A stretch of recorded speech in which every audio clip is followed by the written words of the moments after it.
think we can get started now. Good afternoon to everyone who has joined. Thank you so much for joining. Today's session is titled The Impoverished Landed Property on Redistributed Farmland in South Africa, Implications for the Global South. The theme stems from the ongoing research project on labor tenants in South Africa, and this is a collaboration between the Center for Sociological Research and Practice and the National Institute for the Humanities and Social Sciences, Moyo Land Reform Program. I am Tabiseng Matswane, an intern at the CSRP, and I will be chairing the session for today. So our speaker for the session is Dr. Ngobi Ngubane, and our discussant is Dr. Ruth Castel-Branco. Now, I'm going to give Dr. Ngubane 20 minutes to speak, and I hope he'll try and make it shorter. And then thereafter, Dr. Ruth will just reflect and have a discussion for 20 minutes. But before we start the program, I'd just like to read out their bios, and then we can get going. Dr. Ngubane is an agricultural and rural development expert who specializes in land reform and redistribution. He obtained his master's from the University of Free State and his PhD from the University of the Western Cape's Institute for Poverty, Land and Agrarian Studies. The title of his dissertation was Investigating Socio-Spatial Trajectories of Class Formation, Accumulation from Below and Above on New Qwaqwa farms from the mid-1980s to 2016. Born of a family of labor tenants in KwaZulu-Natal, he has a special interest in land restitution involving this social group. And then Dr. Ruth Castel-Branco is the research manager on the Future of Work project. She has a BA in Geography and African Studies from the University of Wisconsin-Madison. She also has an MA in Development Studies from the University of KwaZulu-Natal, and she obtained this in 2012. She also holds a PhD in Sociology from WITS. Previously, Ruth worked at the International Labour Office in Mozambique on social and maternity protection.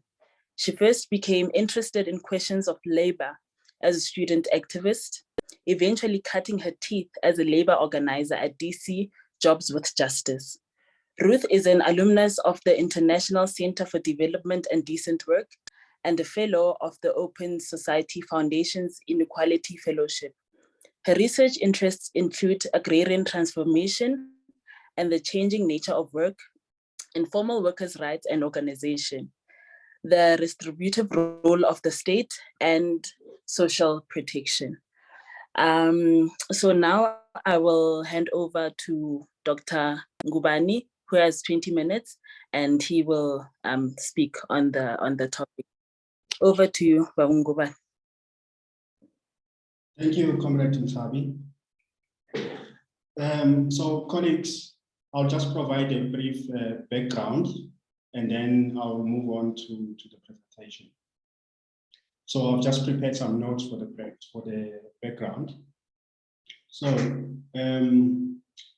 monarchs and landlords, various tribes across regions of the world, have lived off the fruits of labor of their working classes, including rental payments of various forms, labor power, or the fruits of labor in the form of gifts, portions of produce, and so on. Some parts of the world still have these forms of feudal relations in place, though concealed and camouflaged in new ways. South African capitalist agriculture was founded upon landlordism, the outright confiscation of land by a colonizing elite and an imposition of Eurocentric landlord-tenant relations on the land that is currently known as white-owned land in South Africa. These relics of landlordism live with us today. For example, within white-owned land in the rural Western Cape province, as well as other provinces such as KwaZulu-Natal and Mpumalanga, lives hundreds of thousands to a range of 3 million people of color, blacks, coloreds, Indians, whose history is that of saving the white landed elite in return for a place to stay, to raise children, livestock, and crops, to make ends meet and socially reproduce in a racist society. These working class populations are still living on white-owned farmland in South Africa today. They are known as former labor tenants, farm workers, farm occupiers, and sometimes squatters, all the terms used to describe their downtrodden state of being. The promise of land through land redistribution in the current democratic order has raised hopes for people of color living on South African white-owned farmland, hopes of owning the land they have worked for generations. Some former farm workers and labor tenants have been granted farmland through land reform, and this has essentially lifted the oppressive hand of the landlord off their shoulders. However, new questions arise about class formation and real tasting of the fruits of freedom. Questions about class formation on redistributed land or land reform farms interrogate whether former labor tenants, farm workers, or former slaves, for that matter, are transitioning into the middle classes or even further to petty bourgeois status or become real socialists and uniting for cooperative agricultural production. I have probed these questions in Eastern Free State Province using historical materialism methodology, tracing class formation from prior land redistribution to date. Historical materialism is a Marxist method of studying historical relations underpinning materialist struggle, materialist class struggle, which can be applied to agrarian Marxism. Agrarian Marxism is essentially the study of agrarian social relations of production and reproduction, as well as agrarian class struggle and the formation of social movements inseparable from the wider social formation and its macroeconomic context and geopolitical positioning within a global economy. Studying social relations of production and reproduction essentially entails studying social and political inequality. For example, how racial power relations emerge in South African society and how race and class are intertwined, produced and reproduced in the historical sense and at the present moment. I have combined historical materialism with my training in geography for application in variegated geographical context.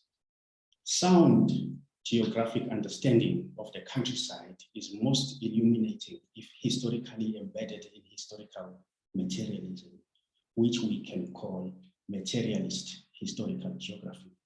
This essentially forms an all-rounded, eclectic understanding of history, not just as historic events, but to incisively grasp how oppression of the people of color unfolded for generations for emancipatory ends, not only in theory, but in the trenches of social movement building from below. And I will return to this later. How then does an impoverished landed property emerge in South African land reform? What implications does this have for theoretical understandings of global South land redistribution? In my work, I have come across former farm workers, former labor tenants, and other working people, and a few petty bourgeois business and political elite who have gained improved access to land through land reform in Eastern Free State Province of South Africa. I have traced their social spatial class formation trajectories from the mid-1980s, prior to them receiving farmland through land reform. Research findings suggest heterogeneous land reform outcomes showing accumulation from below for a few attached to off-farm income and organic expanded reproduction on the basis of investments in cropping and livestock farming. A total of 76% of my sample, which was 62 households, consists of agricultural households engaged in small-scale capitalist farming on the basis of self-exploitation and wage labor on smaller proportions of farmland, whilst the greatest proportion of farmland is rented out to fragments of agrarian capital. Essentially, the majority of these agrarian capital fragments are white farmers and white-owned agricultural companies that rent the land for mainly grain production, that is in the Eastern Free State, and in other regions, it's sugar plantations and timber plantations. The renting of land reform farms by white agrarian capital is quite widespread in South African land reform. And what it means politically must be understood clearly in agrarian studies, essentially by social movements. I'll also come back to this later in my conclusion. Let me see if I can share screen now so that I can begin my presentation.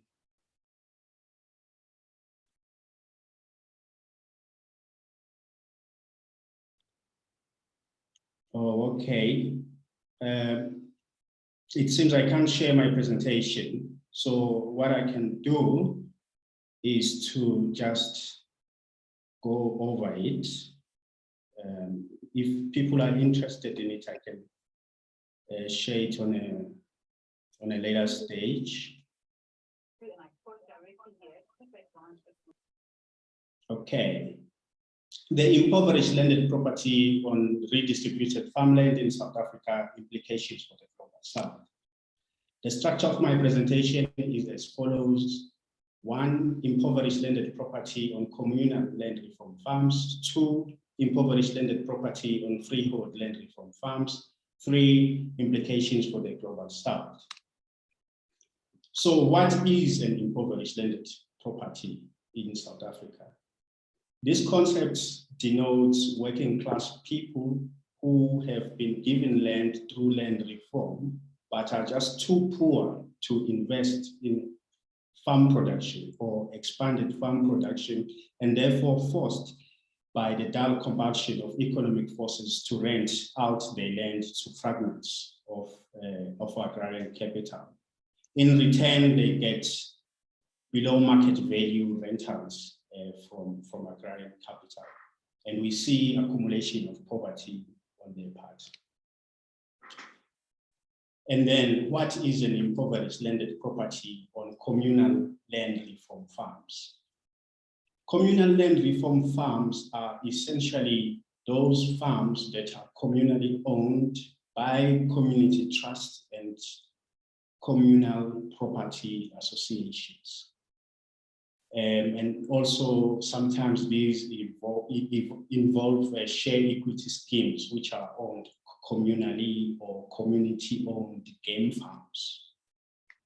So we see class dynamics within these commons, so to speak.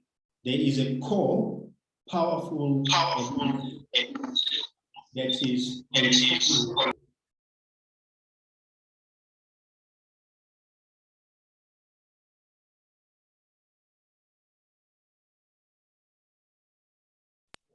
okay, I hope my voice.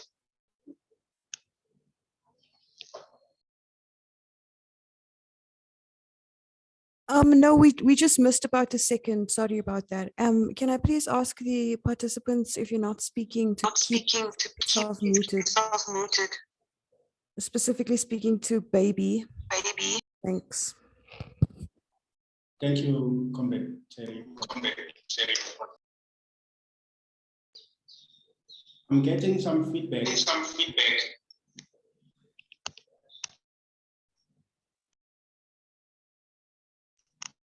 Okay.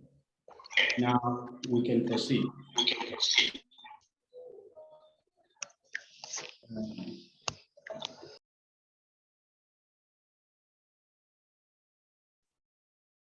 Okay, I was on the stage where I'm explaining the impoverished landed property on communal land reform farms. So there are land reform farms that are owned communally through community trusts and through community property associations. And we are seeing class dynamics on these communally owned land reform farms. We see a core ruling elite which makes the decisions to rent out farmland to fragments of agrarian capital. And they promise the communities that they will get dividends of rent from those deals of renting out farmland. But essentially, those rents do not materialize.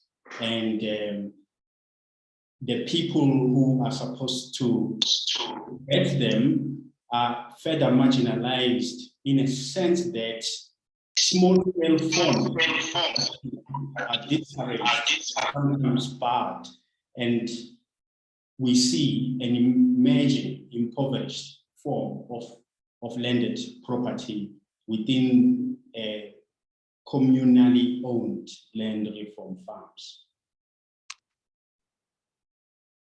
And then what is then an impoverished landed property on freehold land reform farms? Some land beneficiaries have received private title to land reform farms. These are essentially black-owned farmland forged by the state. What we see in them are struggling middle-class aspirants who are renting out farmland, and sometimes selling the land becomes viable. They get rental income for social reproduction. But unlike on communally owned land reform farms, there's relative freedom in freehold land reform farms, in the sense that the family gets to make decisions of whether or not to rent out land, and the rental income accrues directly to the family, even though there may be internal family squabbles about the use value of farm rental income. But we see that in most cases, it goes towards the social reproduction of the household. But this should not be confused with the World Bank privatization agenda, which promotes titling. This is essentially far from it. And it should not be romanticized that renting out land is good because it contributes to the social reproduction of families, primarily because of the power relations involved between those who are renting out and those who are renting in the land, primarily because of the inadequate rental income below market value that the families who are renting out the land are subjected to. Okay, what then are the implications for the Global South? So a small group of scholars, including myself, from South Africa, Zimbabwe, Brazil, Canada, and Bolivia, have come together, and we have been thinking over the past 2 years about counter-agrarian reform, because we are seeing that in South Africa and in Latin America and some parts of Southeast Asia, in Vietnam, capital is beginning to regain control of land, particularly the control of land that capital had lost through land reform. And we see this as counter-agrarian reform processes, which include reverse rentals of this nature. You have minutes. Oh, okay. Thank you. Thank you, Tam. So, for example, in Brazil, we see agribusiness renting in land that had been given to land beneficiaries. So, politically, what does this mean, especially for social movements? What are the political implications for the reversal of land reform? What are the political implications for counter-agrarian reform? What can social movements do to intervene? Well, one of the things that social movements can do is to focus on the fractures. That is to fight for state subsidies to push out the rentiers and reclaim the land. And also for political support for small-scale agriculture on land reform farms. And I would like to leave it there. Thank you so much. Thank you so much, Dr. Ngubane, for that. Right on time, actually. For that interesting and very nuanced argument. It was brilliant. Now I'd like to move to Dr. Ruth to just reflect and discuss your presentation. Dr. Ruth, over to you. Thanks so much, Ntabi Singh. And thank you for the invitation to be part of this terrific seminar. The presentation by Dr. Ngubane is a provocative one and a timely one, not only for land reform debates in South Africa, but also for the contemporary praxis of historical materialism, particularly in the study of agrarian transformation. And I'm really looking forward to the debate. At first sight, I thought impoverished landed property. This sounds like a contradiction in terms. After all, as Dr. Ngubane said right at the beginning, monarchs and landed gentry have been living off the working classes or working people, if we borrow from Issa Shifty's terminology, from time immemorial, embedded in our context in processes of slavery and colonialism. But as Dr. Ngubane outlines in the presentation, it is in fact not a contradiction in terms. Land reform has gained increasing traction in response to our deepening crisis of reproduction, yet the terms of land reform have resulted in what Dr. Ngubane terms impoverished forms of landed property. And obviously these are reproducing past forms of inequality along the lines of race, class, and gender. And I think that you pointed to some examples about who makes decisions on these communal lands, but also the social organization of production, the sort of deprioritization of small-scale production, the sort of shift to renting out and trying to cobble it together with other forms of livelihood. And all through this process, then, this opens up the space for capital, agrarian capital, historically white agrarian capital in South Africa to regain the space. And I think that this is a really provocative stance, and I'm really looking forward to reading the paper. And it reminds me a little bit of the debates that we've had in Mozambique, where most of my research is. And of course, as Terry Byers pointed out, land redistribution or land reform without adequate state support amounts to little more than a neoliberal, neo-populist strategy that serves to preserve the structure of accumulation. So let me digress to a context I know a little bit better, which is the Mozambican context, where in the process of privatization and the shift from a socialist to a market economy in the 90s, the government was careful to adopt a land law, which established that land is the property of the state, which cannot be sold or mortgaged, that local communities have the right to use and derive benefit from the land, and that investors must secure full, free, and informed consent from communities before they can secure land concessions. And when I read these statements, it still gives me kind of shivers, of this is what a socialization of land could look like, right? And despite pressure by international financial institutions like the World Bank that you alluded to, the Mozambican government has at least discursively refused to create the structures for the privatization of land. On the one hand, some argue because it can actually facilitate the process of primitive accumulation or recurring rounds of primitive accumulation through, for instance, eminent domain. It gives the state much more power to allocate, to take away, and offer land. But also because the Mozambican government knows that widespread dispossession would trigger a massive political crisis, right? Today, 2/3 of Mozambicans identify or are identified as peasants. Yet Mozambique has one of the lowest levels of agricultural production and productivity on the continent. Manual rain-fed agriculture is drudgerous and it's very risky work, particularly in the context of climate change.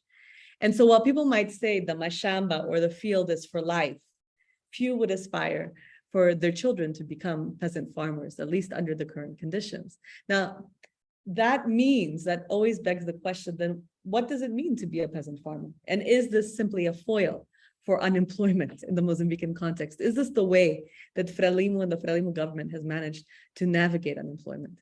And of course, the answers aren't so easy because the mashamba also has other purposes. It serves as a link to the ancestral world. It's a way of subsidizing income. And it also constitutes a reservation wage. People can retreat to own production and refuse wage work, which often, sometimes you hear the Mozambican political elite talking about people don't have a culture of work. And it tends to be around the politics of refusing work. And part of what allows for the politics to refusal of work is access to other sources of livelihood, of which land is one. Anyway, but this is to just kind of get a conversation between our two neighboring countries going that are often considered so different in terms of the structure of their labor markets, but also there seem to be some similarities that you're pointing to, which is that if in our case, we do have an impoverished landed class, then it seems like that is part of what the argument that you're also making for South Africa. And of course, there has been with structural adjustment, there was the systematic disinvestment from agriculture infrastructure, from the provision of basic public utilities, irrigation systems, transportation networks, storage facilities, farming inputs, access to credit. Professor Dzodzi Tsikata speaks extensively to this.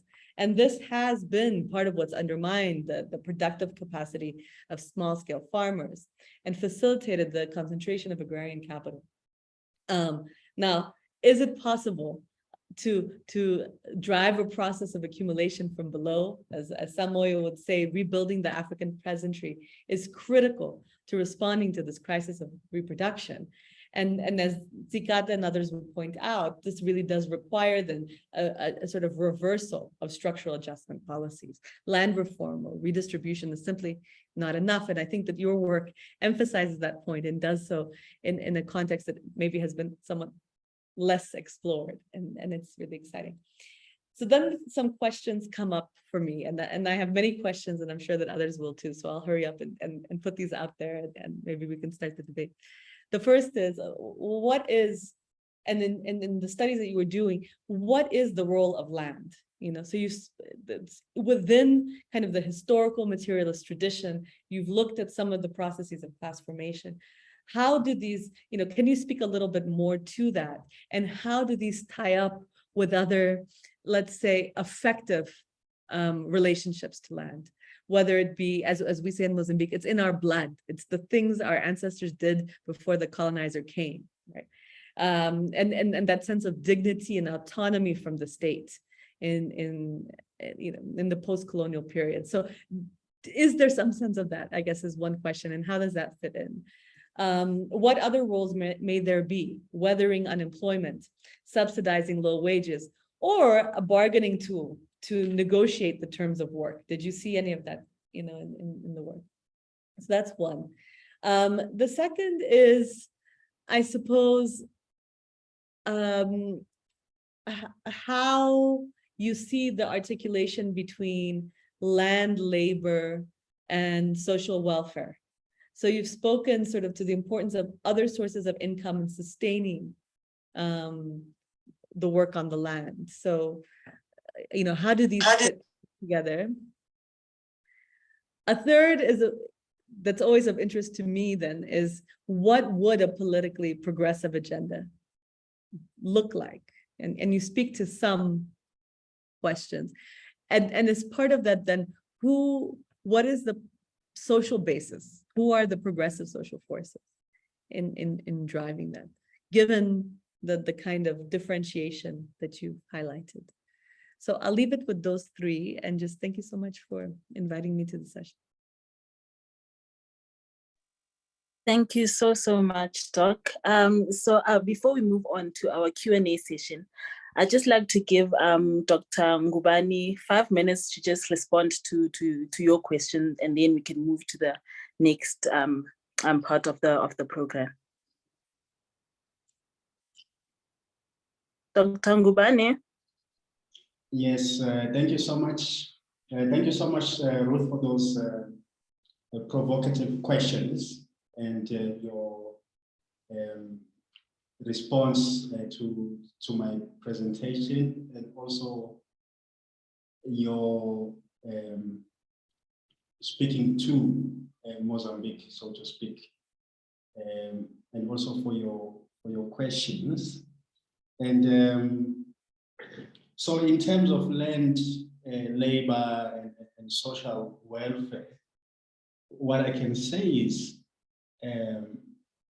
the empirical evidence that I have come across, suggests that people who are currently unemployed in South Africa are currently able to socially reproduce themselves because they have land. The people who have gotten land through land reform, even though they are not making,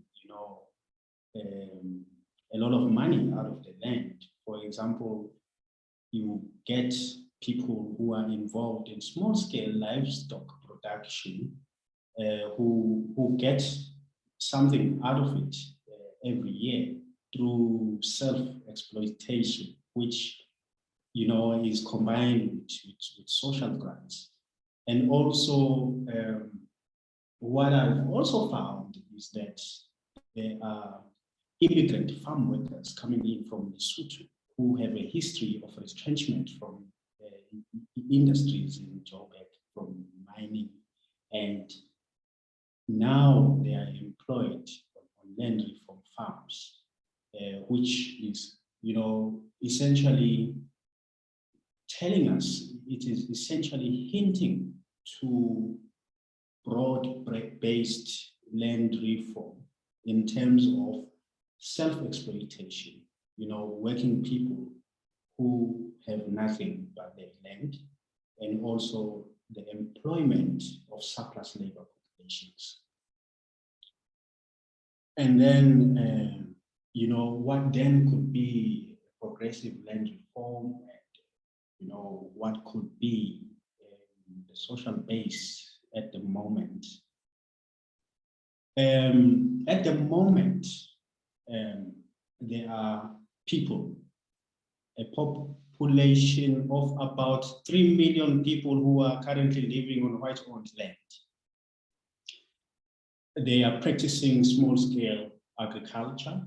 They are constrained by the oppressive relations under which they live. At the moment, I think that's the most powerful social base which can really break the blockage of land reform in South Africa currently, and who can really chart the pathway towards accumulation from below on the basis of what they have currently, the small-scale forms of production, the backyard gardens, and the small-scale livestock herds of cattle, of goats, of chicken, of turkeys, piggeries, etc. that they keep. They are marginalized currently. If you take a road trip from here to Mozambique, you will go through Mpumalanga. You will not see them because they are hidden. They are hidden by large-scale forms of production. And if you drive from Joburg to Cape Town, similar story. There are people living on the farms who are articulating themselves as peasants through small-scale forms of production. but they are marginalized by a land-owning elite. And my hope is on them in terms of breaking the current blockage on South African land reform. Okay, and you mentioned the role of land in class formation, affections to land, dignity, and autonomy from the state. That does actually happen. You know, you can even see it in the faces of the people who have the land, who have been given the land through land reform. Their quality of life is much better than those who are landless, because the land does give them the material base on which to socially reproduce themselves. But then, as the populace of Africa, you know, it is in people's blood, as you said, in relation to Mozambique. People, no matter what they have been through in life, there are always attachments to secular movements, to rural areas, to the land. And some people even state that I may work in the city all my life, but when I die, I want to be buried next to my grandfather in Emabuvini in Msika. So those are the spiritual, ancestral, and material connections to the land that people have. But I must say that, you know, when we talk about class and land, we have also to consider the so-called colored populations of the Western Cape, who have similar attachments to the land and who have similar experiences of land dispossessions, which are currently ongoing and manifested in ongoing farm evictions and manifested in like zero land reform in Western Cape, particularly on farms there in the countryside of the Western Cape. And also in some regions of KwaZulu-Natal, we have to come to terms of, you know, the indentured Indian population that came and lived on the sugar plantations. And you know, when we talk about a communist land reform or a pro-working class land reform, we have to consider all those people who have suffered in the formation of large-scale capitalist agriculture in South Africa, which includes coloureds, Indians, and blacks. Okay, I think we can open up for questions. I hope I covered. No, thank you so much for that. Before I open the floor for questions, does Dr. Ruth perhaps want to, you know, say something on that? Or should we just move to the Q&A? No, I think that was a terrific response. Thank you so much. I think I'd be interested to hear what others questions. Okay, so I am going to open the floor to all the participants to give comments, questions, contributions. Feel free to raise your hand and speak. Or you could just add your comment on the comment section, the chat box.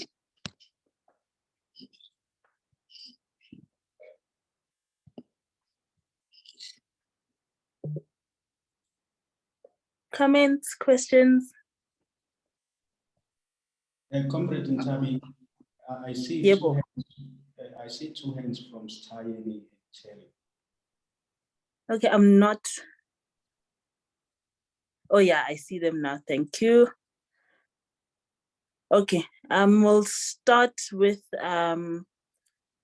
Comrade Tayeni, followed by Shane Piri. And then Comrade Terry will go after Shane. Thank you. Thank you, Nchabi, and thanks to Dr. Ngubane for a brilliant paper. I look forward to reading the full paper and engaging with you more on this. I just have two questions about the people that you're talking about, the impoverished landed property. If you could just say a little bit more, because you said they are accumulating poverty, and I found that statement quite intriguing. So I would like to hear more. In what ways are they accumulating poverty? That's one. Number two, so are some of them, I know they are renting out their land.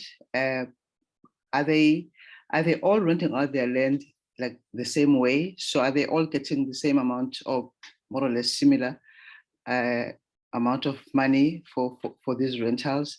And are some of them employed by the, as you call them, the capitalists who are renting out the land and putting it into production? Yeah, so are they employing some of these impoverished landed class?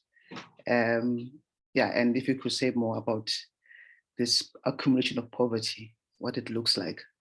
Thanks. Thank you so much for that. We can go to the next question, comment. Shane? Hi, Obi. Fascinating study, and I can't wait to read it more further once it's published.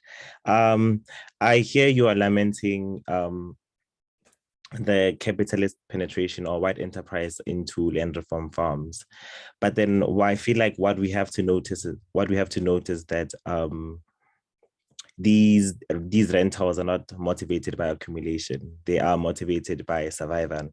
Particularly instances where the state is not active on these farms, where people do not have any other choice but to, reach out to these white farmers or white enterprises to rent out their land.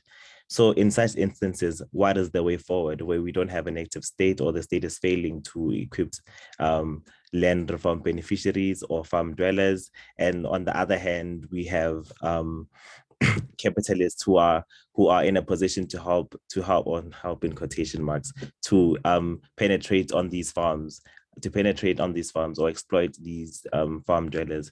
Then a provocative question would be, then what is the way forward? How do you see the South African land reform movement moving forward? Thank you.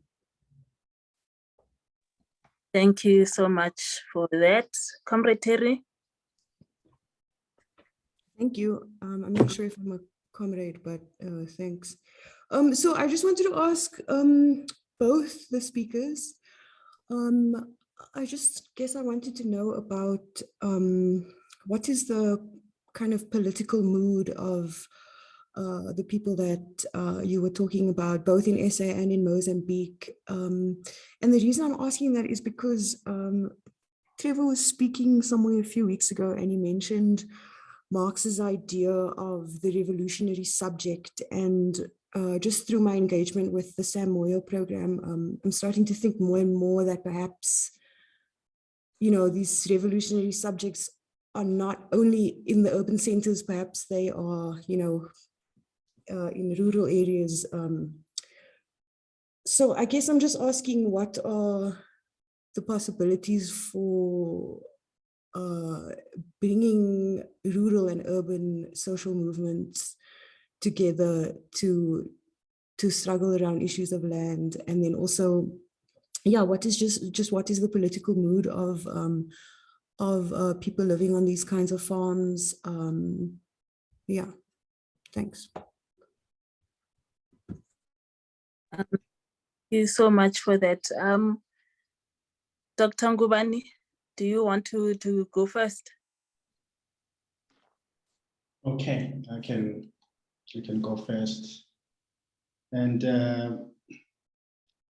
So starts questions, you know, in what ways are they accumulating poverty, and are they all renting out in the same way, or are they also employed on neighboring farms, or sometimes employed by the rentiers themselves, the agrarian capital that is renting in the land. So there's potential for the impoverished landed property to break out of the accumulated poverty that they had accumulated from generations of serving the landlords. But that potential is limited. Because, you know, they do not have the resources, they do not have the capital, they do not have accumulated capital in their banks, in their bank accounts. They do not have enough to invest in farm production, which could essentially help them to transition into the middle classes. So they are just at the same scale, year in, year out. And they are just using the land to socially reproduce themselves in a way that is slightly better to what they had been through in the past. But if you look prospectively in the future, you see that actually, in a way, you know, they are accumulating poverty and not assets. In fact, you know, the livestock herds remain at the same level. Sometimes it's depleted because of the demands of social reproduction for other family members, because the livestock income sometimes outflows into the townships to support other family members who have a social reproduction claim on the land. And are they employed by the people who are renting the land? There are promises of employment, but these jobs are meaningless, because you may find that it employs one person in the family in a casual form, and that person may reap no more than 15,000 rands per year. So these are like, trash jobs that these renters are providing, essentially because, you know, this is large scale farming, which is known for cutting labor, known for casualization of labor, and known for low wages. And are they all renting out? I could say that the central tendency is renting out great proportions of land, especially arable land. And then to Shane's questions in terms of the causal dynamics, I don't think that the cause of renting out land is because people are poor. Of course, it's part of it, but not entirely. I think what we should center is a critique of capital, because capital mutates and regains its strength and wants to regain the land that is lost through land reform. It is a political maneuver on the part of capital. And for example, just to give you a simple example, I once did research on game farming, and I had to interview white game farmers who had lost land, and they are called the KwaZulu-Natal Hunting and Conservation Association. So they target game farms that have been given to people through land reform. And I remember in one meeting where 100,000 hectares of game farms, was given to the people in KwaZulu-Natal. And I remember this white man saying, 100,000 hectares of land going to waste.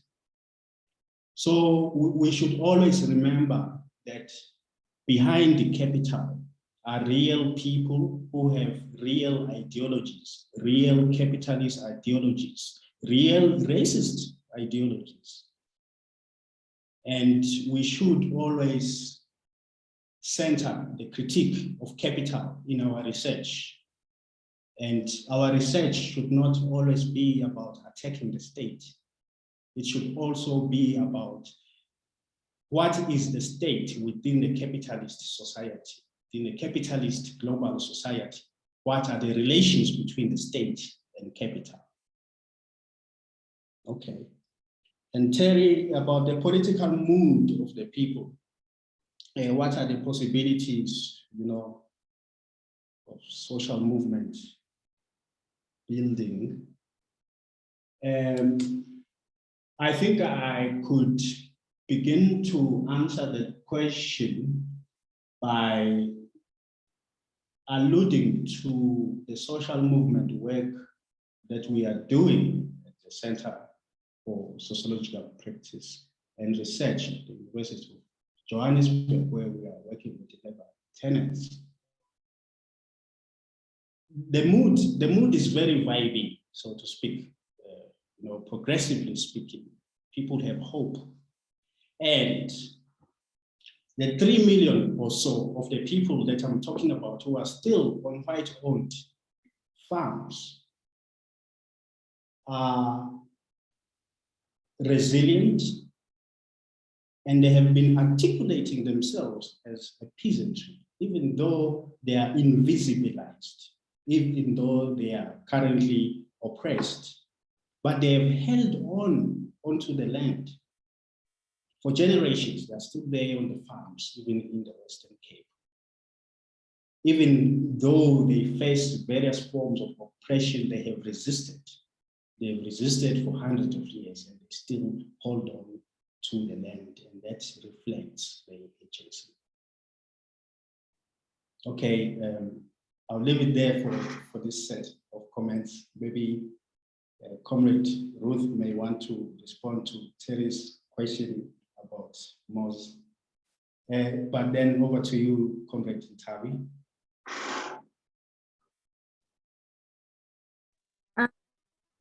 Thank you so much for those responses. And yes, I would like Dr. Ruth to speak to the Mozambican context with regards to Terry's comment. Sure. Maybe before I go to that context, just to resuscitate the language of the worker-peasant alliance, which I think in some ways is what Terry is alluding to, and which was very important in the Mozambican liberation struggle, given that Mozambique was a primarily agrarian country. It was very important kind of articulation of bifederalismo in the transition to independence. And of course, it drew on the experience of the Russian Revolution and this idea that Lenin is probably one of the earliest credited for, that both the rural proletariat and the urban proletariat had been dispossessed, and that therein laid the basis for an alliance around the socialization of land and labor. And it would be this that would become the worker-peasant alliance. And it is for this reason that Lenin was so influential to the sort of thinking, Frelimu's thinking during the struggle for liberation, in a way that actually Marx wasn't. I always find it quite interesting that Marx has this traction in South Africa that it doesn't in Mozambique, and Lenin has a traction in Mozambique, which it doesn't in South Africa. But anyway, that's a sort of side point. But of course, this idea is more of an aspiration. And in fact, one of the problems that Frelimu had in the post-colonial period is that it saw the countryside as a source of extraction of surplus. And so while on one hand, it promoted a kind of idea of small-scale agriculture and the peasantry being the kind of driving force of Mozambique's development, on the other hand, it was busy collectivizing the countryside and pushing people into state farms that were producing cash crops that were actually very similar to what had been produced during the colonial period. And in fact, there was so much resistance in the countryside to Frelimu's strategies of collectivization that ended up feeding the civil war, which didn't emerge out of that. It emerged out of apartheid's attempt at destabilization. But certainly there was, Frelimu shot itself in the foot, basically, in rural Mozambique. And I think where we're at now, because in some ways, Terry, as you're asking about the mood, we're also then thinking about what are kind of the organizational politics, right? And where we're at now in Mozambique is that we have, barring the ruling party, the next two largest mass-based organizations are the trade union movement and the peasant movement. And yet they do not collaborate, right? So if we were to say that these are the organizations that represent the aspirations and interests of these various social bases, and we know that the peasantry in Mozambique is engaged in wage labor, and that wage laborers are also engaged in cultivating the mashamba because of the structure of Mozambique's labor market. But the organizations that in theory represent these groups are not in articulation with each other. And in fact, the trade unions will often say, but it's the peasants' associations that when it comes time to negotiate the minimum wage are the first ones there to keep the wages down for agricultural workers. Why? Because the peasants' associations are mostly made up of wealthier commercial farmers, right? So as this thinking around differentiation in the countryside plays out in the kinds of organizations that emerge and the kinds of agendas that they put forward. And at the same time, peasants' associations will say, yeah, but it's the unions that don't stand up against land dispossession because they're hoping that that will create plantations with employment, right? And so you see the ways in which the same people might be associated with different institutions that manifest themselves differently politically. And I think it is one of our big challenges, and it's something that Boaventura Monjan and I often discuss, is how do you actually build the idea of a worker-peasant alliance in practice? As for, the sort of groups that I worked with in rural Mozambique, how do they feel about claims? I mean, land continues to be the biggest source of contestation. If you look at conflict in Mozambique, partially because there is this extractivist development strategy that is leading to these recurring rounds of expropriation. At the same time, there isn't necessarily an aspiration to remain a peasant farmer. It's a sort of fallback strategy in the absence of others. And we're seeing a new generation, a younger generation, that is making a claim to say, no, actually, we're unemployed. And it'll be interesting to see what happens with that in the long run. So I don't know that answers your question. No, thank you, Dr. Ruth, for that. We've got some time, like a few more minutes for additional comments and feedback. So if there's anyone who would like to make a contribution, feel free to do so. Just a few more minutes.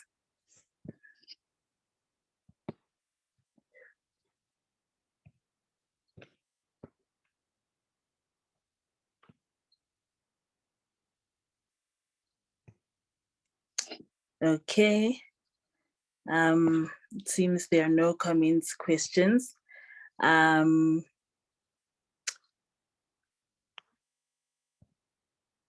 Yeah, no comments at the moment. I think it was a very interesting discussion, especially. Sorry, Ntabi, sorry to Yes. interrupt you.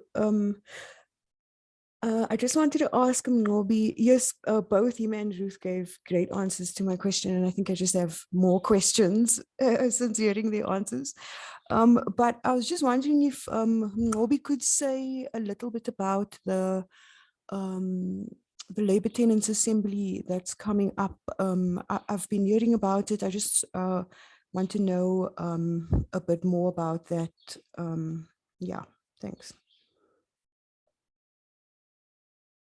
Okay, Terry, we have an upcoming Labour Tenants Assembly whereby the Special Master of Labour Tenants, who was appointed by the Constitutional Court to administer and execute Labour Tenants claims, will be reporting back to Labour tenants who have land claims. Will be reporting back on progress by far since starting the work in 2020. So essentially, that is the crux of the Labour Tenants Assembly, and it is most likely going to be hosted by the Center for Sociological Research and Practice at the University of Johannesburg at Bunting Road campus. So we will be sending out invitations, especially to land activists and also like-minded academics. Because it's not going to be only a report back session of the Special Master. It is also about politics, about political consciousness, and about the next moves for progressive politics in terms of social movement building as we face counter-agrarian reform currents, which are essentially doing their best within all their power to block land reform in South Africa. So yeah, in a nutshell, that's the upcoming Labour Tenants Assembly. Probably in the first 2 weeks of October. And we will be sending out invitations in that regard. About this webinar today, the same paper that I gave today is the same paper I will be giving next week at the International Initiative for Promoting Political Economy. So essentially, this is my way of promoting political economy, to bring back class politics, to bring back a critique of capital, which can help us to emancipate ourselves from dynamics of neoliberalism, which shapes our thinking towards the state is the problem, the ruling party is the problem, as if the state and the ruling party exist in some kind of silo, detached from the workings of capital. Essentially, our social formations are intertwined with the workings of capital. And in our work as Marxists, we should always illuminate the workings of capital, the capitalist relations in shaping poverty and in shaping processes of even accumulation from below. Thank you so much, Dr. Ngubane, for that response. Before we close the session, I'd just like to invite Dr. Trevor to give the final comments, remarks on the presentation and the discussion. Oh, thank you very much. Yeah, so I really appreciate this. And the question of land is so important in South Africa, actually. And, I'm just concerned that, the land redistribution debate seems to have retreated tremendously. I heard that the ANC, in its policy conference, it moved away from redistribution or, expropriation without compensation to a policy of asking farmers, basically white farmers or commercial farmers, land donations. So I don't know, but I think that maybe what Mobi and Comrades Ruth are putting forward, dovetails or is an important consideration, because clearly instead of the country moving forward with land redistribution, we seem to be sliding back. And good people remember that one of our key problems in South Africa is poverty, rising levels of unemployment. So if we move away from vigorous land reform, land redistribution, I think we cannot really, address these problems, through rural agriculture, through people working on the land. So I'm just underlining the importance of this discussion. And I don't know, maybe nobody can comment, but it's so important. And my last point is that I think that the time has come for people like myself, urban-based activists. Okay, I come from, rural areas, but we migrate to Johannesburg. I think it's time to really take up the strategy in the rural areas, because I think the solution will come from a combination of rural and urban-based struggles. The struggle for jobs in a factory, but also the struggle to make sure that we've got enough food being produced on the land for us to survive. But thank you very much. I really enjoyed the discussion. Thanks, Ntavi.